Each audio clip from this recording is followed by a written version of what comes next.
picked up in a NewsX Sunday Guardian World exclusive after inflicting atrocities on the residents of Pakistan-occupied Kashmir and terrorizing the Balochis. Yet another ugly face of Pakistan has been exposed. The reports suggest that the Pakistan army has been using chemical weapons against the residents of the Khyber Pakhtunkhwa region in order to suppress the demand for a separate state. Now, survivors of the brutal attack have exposed as to how the Pakistan army is using chemical weapons in addition with other means of destruction against the Pashtuns who've been demanding for a separate state. These are the visuals of protest. This is a shocker where Pakistan army is using chemical weapons against people of its own country. These people are Pashtuns. They've been demanding for a separate nationhood within Pakistan, and the manner their revolt is being crushed down by the Pakistan army is a clear violation of human rights. Now, reports are coming in that the Pakistan army has used chemical weapons on the Pashtuns in order to suppress them. After the atrocities that were seen in Pakistan-occupied Kashmir, after the atrocities that were seen in Balochistan, this is yet another big expose as to what the Pakistan army is actually doing. Now, this clearly puts Pakistan in a league of those nations, in the infamous league of those nations who have used chemical weapons against their own people.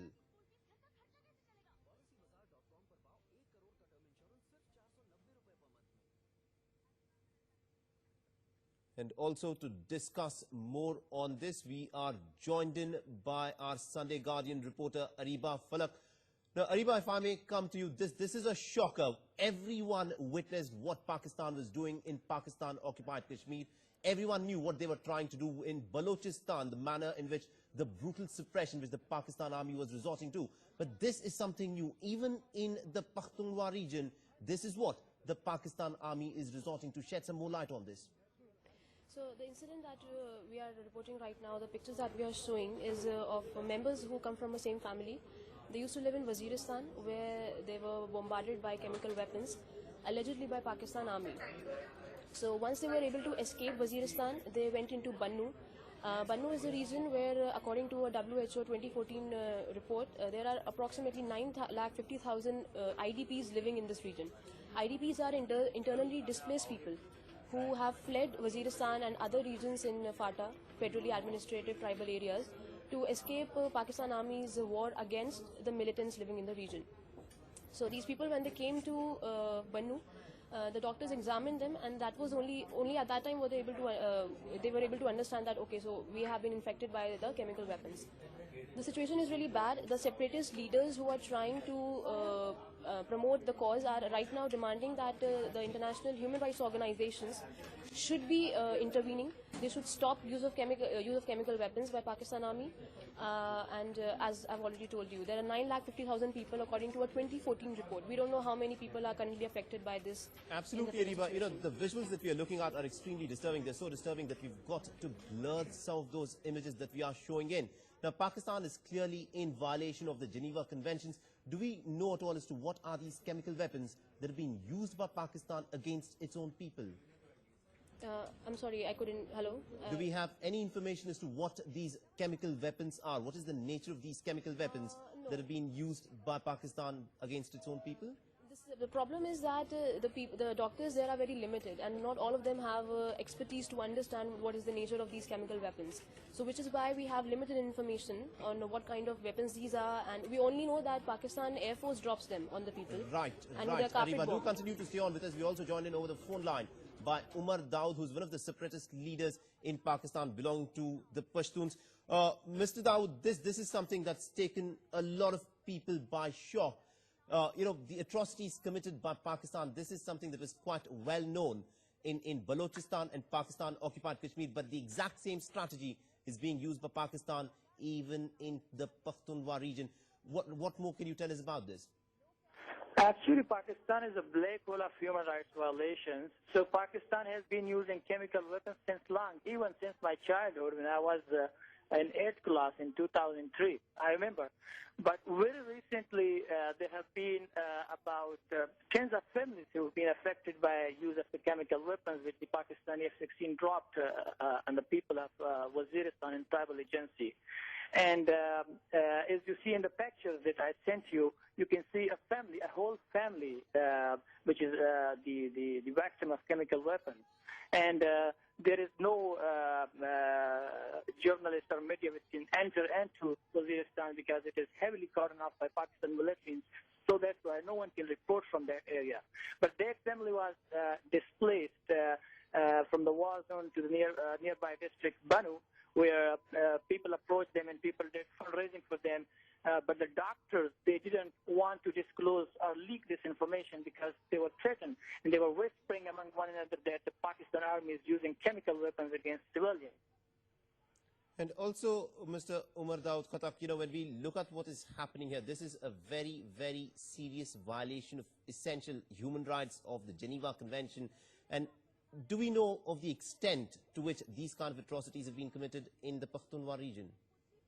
Yeah, we have witnessed about tens of families, and the number is in hundreds. The victims of chemical weapons. But apart from them, Pakistan has also been using nuclear weapons at short ranges.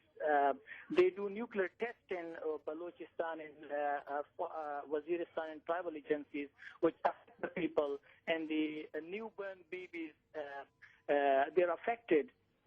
Right. And also, if I may just ask you a few more questions with relation to what is happening, as you are a Pashtun activist. Tell us about this. You're also a separatist leader as well. So tell us about the relationship which the Pakistan state has with the Pashtun region. Is it essentially viewed, the Pakistan state, is it viewed as an oppressive state that has actually occupied the Pashtun region? Yes, in Pakistan, as I told you before, Pakistan is a black hole of human rights violations, and it has taken these areas by force just to make it as terror camps. Pakistan is evacuating the civilians into Afghanistan and displacing it in Khyber Pashtunkhwa and Balochistan, and making this region a terror industry where it breeds suicide bombers and terrorists, which it exports to the rest of the world. Right, Mr. Umar Khattak, please do continue to stay on with us. In the meanwhile, we are also joined in by Mr. Tariq Fateh. Mr. Fateh, this is yet another expose that shows as to what Pakistan is doing against its own people. Your reactions on this, sir? Well, Pakistan is primarily the Punjab region. The rest of the areas of what is called Pakistan is their colonies. And especially in the Pashtunkhwa area, they need to depopulate areas where they feel a future Azad Pashtunistan movement will rise. You have to understand this is the same area, from an Indian context, which was a Congress-led government in 1947 led by Bacha Khan's party, which was given away to Pakistan. So there is deep resentment over Islamabad's rule in these areas. It's not as defining as what's happening in the independence war in Balochistan, but certainly what Pakistan's military has been doing, using its proxies in the Taliban and the Punjab-based jihadi guerrilla, Islamists. It's a concern for the people of Pashtunistan. They have faced the most brutal war on them in the name of fighting terrorism, and it's unlikely that there will be any peace in Pakistan as long as the army and the intelligence services have control over the government. Right, Mr. Fateh, do continue to stay on with us. We're also joined in by a Baluch activist, Umar Haider.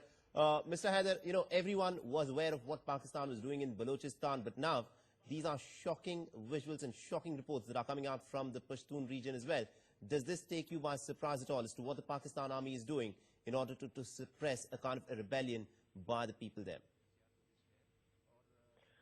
Actually, it's now clear that the Pakistani military has been using the Pashtun against Pashtun. You know, their FC is actually comprised of Pashtun ethnic people. So in that area, in the name of war against terror, they are using Pashtun against Pashtun. The FC and the army are just burning houses and raising fields. So now the people of Pashtunistan are getting to know that the Pakistani military and the Pakistani establishment is actually playing a game and using Pashtun people against Pashtun. Absolutely. You're raising an important point here. You're saying that the Pakistan military and establishment is using Pashtuns against Pashtuns. Mr. Fateh, if I can actually come back to you on this. Now, Pakistan has shown deep interests in controlling the political system in Afghanistan, and considering that Taliban, who are in power predominantly, were essentially Pashtuns. So one would have thought that they would have perhaps treated the Pashtuns a little better. But what we are seeing here is that this is suppression of the very worst kind that has been, given out, meted out to the Pashtuns by the Pakistani army. Well, to a certain degree, the Pakistan state has incorporated many segments of the Pashtun elites, and that is why there was such a role for people like Imran Khan over there, who are not even Pashtuns, but he was able to win a seat from Peshawar. But there is, I would suggest, confusion within Pashtun nationalists. They have been tippy-toeing around the idea of whether they can be part of a federation of Pakistan or whether they should be an independent Pashtunistan on its own. Only time will tell, but my prediction is sooner or later the borders of what is left of Pakistan will be the Indus River, and anything west of that would be what has historically been the Pashtun lands of Pashtunistan or even Afghanistan. Right, and also if I can now come back to you, Mr. Khattak, you are a Pashtun activist. Now, this was something that's actually fairly well established, that Pakistan, especially the army, wanted to have a close alliance with the Taliban, some members of which are also Pashtuns. But here, it's almost antithetical that the very same Pashtuns should be attacked by the Pakistani army in this manner. So talk to us a bit about this conflict within the Pashtuns itself, where one segment at least seems to be supporting the Pakistani army, while the other is suffering this brutal repression. You asked me this question? Yes, Mr. Umar Khattak, that is for you. Actually, there is two classes in Pashtun. One is the secular Pashtun class and one is the Islamist Pashtun class. Pashtuns are in fight with among themselves. The secular Pashtuns are fighting the Islamist Pashtuns. Islamist Pashtuns doesn't only are the Taliban, but we have Islamist political parties as well, like Jamaat Islami and Jamiyat Ulama Islam. And if we see in Afghanistan, we have Hizb Islami. So the secular Pashtuns have been fighting the Islamist Pashtuns. And the Islamist Pashtuns are supported by the Pakistani state. And the secular Pashtuns, they are looking for the support of an international power. So they will be soon in independent Pashtunistan. Right. Mr. Khattak, do continue to stay on with us. Meanwhile, we're also joined by Mr. Fawad Chaudhry, who is an ex-advisor to Pakistan Prime Minister. Mr. Chaudhry, this is a shocking, and if one may also dub it, one of the most repressive manners in which people have been dealt with here. Your reactions on this, sir? Well, where people have been dealt miserably? Essentially what is being reported, these are reports which are coming in from the Pakhtunkhwa region, where Pakistan army has been accused of using chemical weapons against its own people to cull down their... Where in Pakhtunkhwa region? Now, this is something which the Pashtun activist, Mr. Umar Daud Khattak, can answer this. Mr. Khattak, this question will be for you. In Waziristan, we have so many victims in Waziristan where Pakistan Air Force dropped bombs which contain chemical weapons. So, Mr. Fawad Chaudhry, how do you respond to that? Here is a Pashtun activist who says very, very categorically that the Pakistan army has dropped chemical weapons on the Pashtuns. How do you respond to this? Yeah.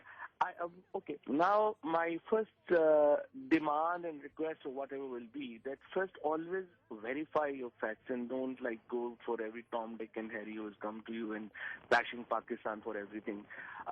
First, well, if I can just clarify that, Mr. Chaudhary, he's not just bashing Pakistan, he's also providing visual proof here. So are you saying that these are images that have been doctored, and do you want to completely discredit these images?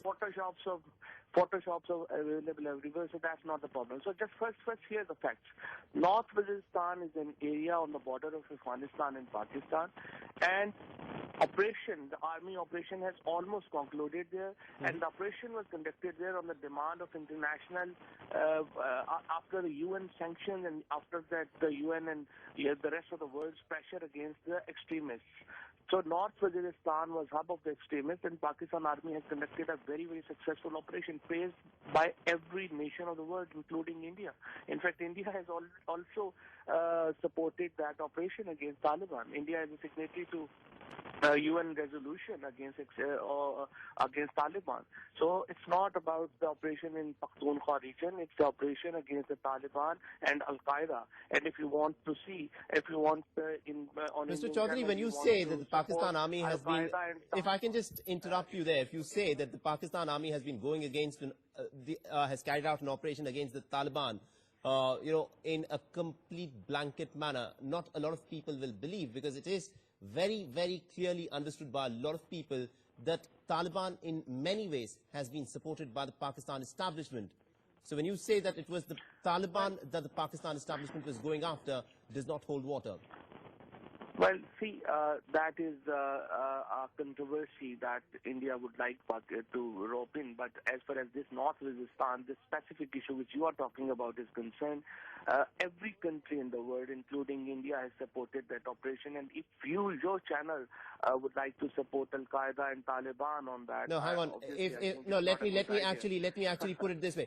Mr. Chaudhary, you have Mr. Umar Khattak, who is a Pashtun activist who's leveling these clear, categorical allegations. Now, one would have at least hoped that the Pakistan establishment would have looked at it sympathetically. How do you respond to this man who is a Pashtun activist who says that his people are being treated in this reprehensible manner?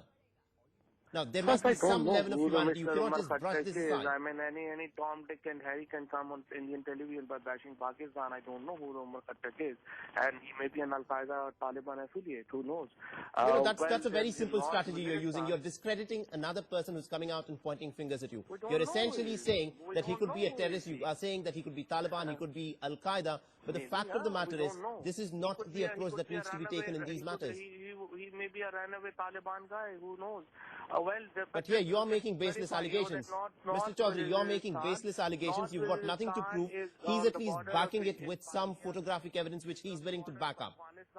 Pakistan and operation in North Waziristan has been, in fact, praised by every country of the world. And it's the first time I'm hearing from you that the operation against Al-Qaeda and Taliban was something Pakistan Army should not have done. Mr. Chaudhary, let me clarify one point for you. Now, these images that have been put out by Mr. Umar Khattak, they date back to February 2016. Who is Mr. Umar Khattak? No one knows him. I mean, who he is says Mr. Umar he is a Pashtun activist. He has come forth. Who is He's a making. Pashtun activist? No one knows him. Are you saying that there cannot be Pashtun activists? Now, what kind of a question is that? But who is Mr. Umar Khattak? No one knows him. Is any Tom, Dick, and Harry come to your show and say I'm a Pashtun activist and bashing Pakistan, you start praising him? What kind of work you do? Mr. Chaudhary, would you at least tell Mr. Khattak, who is from the Pashtun region, who comes out and says that the Pakistan Army carried out these atrocities in the Waziristan area, that at least some kind of a probe will be done? At least that approach, is the Pakistan establishment willing to give to the Pashtuns here? Well, first is that in North Waziristan, this operation has a huge backing, international backing, and a huge Pakistani backing. And this operation of Zarb-e-Azab has a huge support from the United Nations, from every country of the world. And if someone thinks that the whole world is wrong and Al-Qaeda and Taliban is right, I can't help. No, again, you're discrediting the person who is coming forth. No, hang on. Mr. Chaudhary, there is a problem with your approach to the way you're responding to this.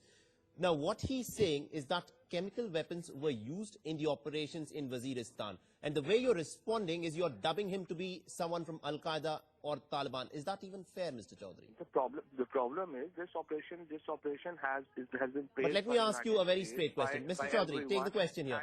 Did the Pakistan Army use chemical weapons against its own people? Did the Pakistan Army use chemical weapons in its operations in Waziristan? Because that is what Umar Khattak is claiming here. Just forget it. It's too ridiculous an allegation even to respond. And you have not even prepared your facts. This is the problem. Mr. Umar Khattak, I don't know who is he.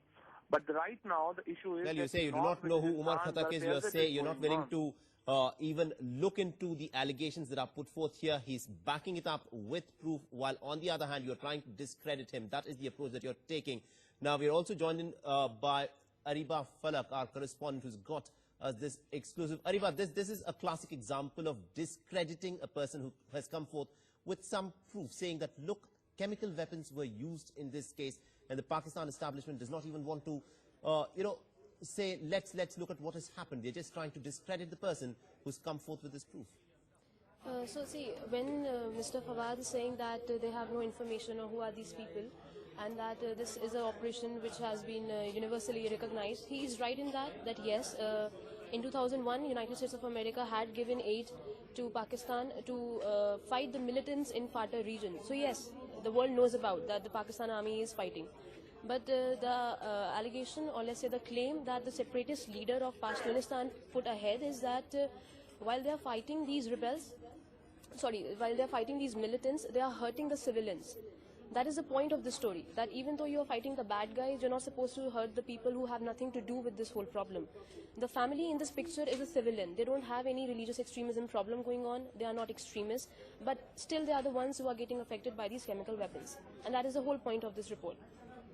So, Mr. Chaudhary, if I can take that question back to you, it is essentially a problem of collateral damage that you're talking about. Are you at least willing to accept that probably the Pakistan establishment could have used chemical weapons, which has inflicted this misery on this family?